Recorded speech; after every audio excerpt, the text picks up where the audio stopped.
ಎಲ್ಲರಿಗೂ ನಮಸ್ಕಾರಗಳು. ಕಿರಣ ಸರಸ್ವತಿ ಯೂಟ್ಯೂಬ್ ಚಾನೆಲ್ಗೆ ನಿಮಗೆಲ್ಲರಿಗೂ ಆತ್ಮೀಯವಾದ ಸ್ವಾಗತ. ಭಗವಾನ್ ಶ್ರೀರಾಮನ ಕೊನೆಯ ಕ್ಷಣಗಳು ಹೇಗಿದ್ದವು ಅಂತ ತಿಳ್ಕೊಳ್ತಾ ಇದ್ವಿ.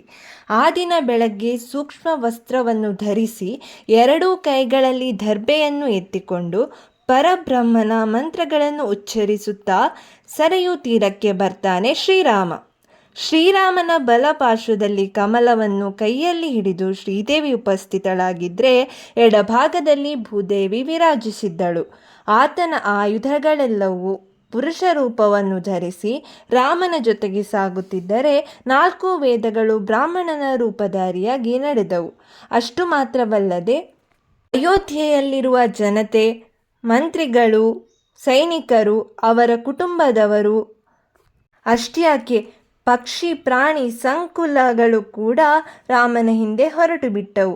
ಹೀಗೆ ಅಯೋಧ್ಯೆಯಿಂದ 1.5 ಯೋಜನೆ ದೂರ ಹೋದ ಬಳಿಕ ಶ್ರೀರಾಮನು ಪಶ್ಚಿಮ ದಿಕ್ಕಿನಲ್ಲಿರುವ ಸರಯೂ ನದಿಯನ್ನು ಪ್ರವೇಶಿಸುತ್ತಾನೆ.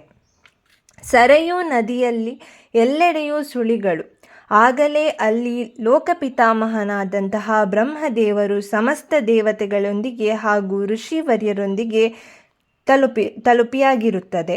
ಆಕಾಶದಿಂದ ದೇವಾನುದೇವತೆಗಳು ರಾಶಿ ರಾಶಿ ಪುಷ್ಪಗಳನ್ನು ಸುರಿಸೋಕೆ ಪ್ರಾರಂಭಿಸಿದ್ದರು. 100 ವಾದ್ಯಗಳು ಮೊಳಗಿದವು. ಶ್ರೀರಾಮ ಸರಯೂ ನದಿಯಲ್ಲಿ ನಡಿಗೆಯನ್ನು ಮುಂದುವರಿಸಿ ನಿಧಾನಕ್ಕೆ ವಿಷ್ಣು ರೂಪವನ್ನು ಪಡೆದು ಈ ಲೋಕದಲ್ಲಿ ತನ್ನ ಪ್ರಯಾಣವನ್ನು ಮುಗಿಸಿರುತ್ತಾನೆ.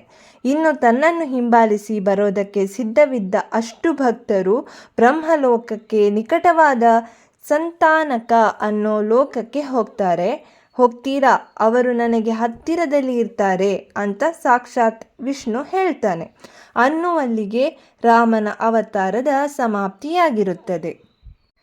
ಈ ಮಾಹಿತಿ ನಿಮಗೆ ಇಷ್ಟವಾಗಿದ್ದರೆ ವಿಡಿಯೋಗೊಂದು ಲೈಕ್ ನೀಡಿ ಮತ್ತು ಚಾನಲ್ ಸಬ್ಸ್ಕ್ರೈಬ್ ಮಾಡಿಲ್ಲದೆ ಈ ವಿಡಿಯೋ ನೋಡುತ್ತಿದ್ದರೆ ದಯವಿಟ್ಟು ಚಾನಲನ್ನು ಸಬ್ಸ್ಕ್ರೈಬ್ ಮಾಡಿ ಬೆಂಬಲ ನೀಡಿ. ಇನ್ನೊಂದು ವಿಡಿಯೋದಲ್ಲಿ ಮತ್ತೆ ಸಿಗೋಣ. ಧನ್ಯವಾದಗಳು.